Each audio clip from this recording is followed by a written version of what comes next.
asalaamaaleykum mbokk yi asalaamaaleykum ginnaaw bu ñu sante yàlla julli seen ndox bu sell ñu leen di nuyu di ñaan yàlla dolli xewal dolli naataange si réew mi ñu ngi ñaan yàlla wéral ñi nga xam ne dañoo tawat ñu tëdd si kaso yi yàlla génne leen fa te may ñëpp jàmm. lii ma leen di jox nag muy ma koy partage ak yéen muy lu am solo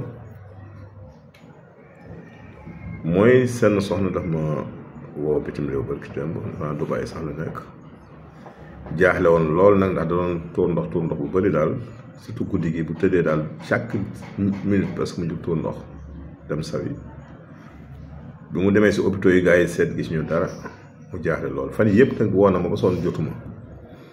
ba bi ma mujjee jot démb daal ma ne ko li ma lay conseillé en attendant ma am information yu gën a kii say këyit ak yooyu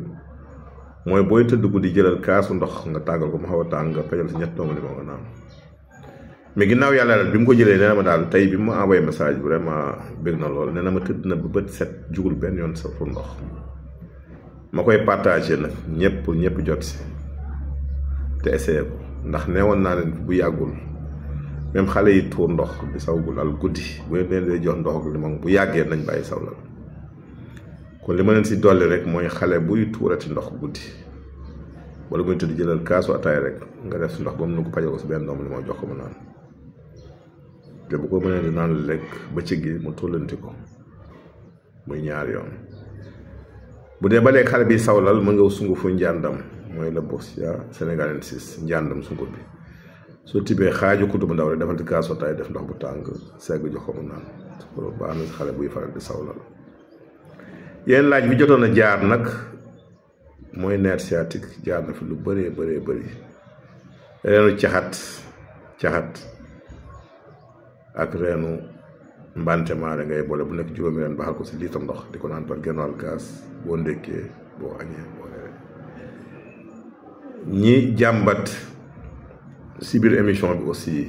wàllu hémorroïde bari na mais nañu wut sunguful lay dóor ak njàndam jaxase ko buñ tibbee kuddu bu ndaw rek xaaju kuddu ndaw rek baax na def si kaas def ndox bu tàng ba mu digg nga yëngal bàyyi mu doy nga segg naan mooy kaasu ndékki bu dee xale kaasu ataaya ñi jàmbat borom bopp bari na nañu xobu ngi gis mooy le Bauhinia reticulatum di ko baxal wala Pyostigma reticulatum mooy ngi gis nañ jël xob bi baaxal ko mu baax ñu sëgg di ko suuroo baax na si borom bopp baax na si ki am yaaf aussi muy bakkan yi fàtt daf koy faj ñiy jàmbat mettitu bopp mosalement nañuy suuroo xobu ngi gis boobu mel nañu fa di yee jinjeer bu fekkee ëmbuñu ndax boo ëmbee da ngay moytu jinjeer di ko jël lu bëri baaxul mën na perturber kon loolu lu mat a bàyyi xel la ñu doon laaj nag règle yu tëju xam nga règle yu tëju moom mënoo tëb di dis ki jëlal nanga ndax mën nga ko jël bu dee ëmb la tey ji mën naa yàq ëmb kon li ñuy digal rek ki am règle yu tëju yooyu na def échographie pelvienne ba ñu xam sabab bi wala bu ñëwee ñu faj ko incha allah rabbi loolu mooy laaj yi fi jotoon a jaar ñu leen di jaajëfal leen jox naa leen jitaay pour ñëwaat ak yéen si beneen laaj jërëjëf yal na yàlla loolu sut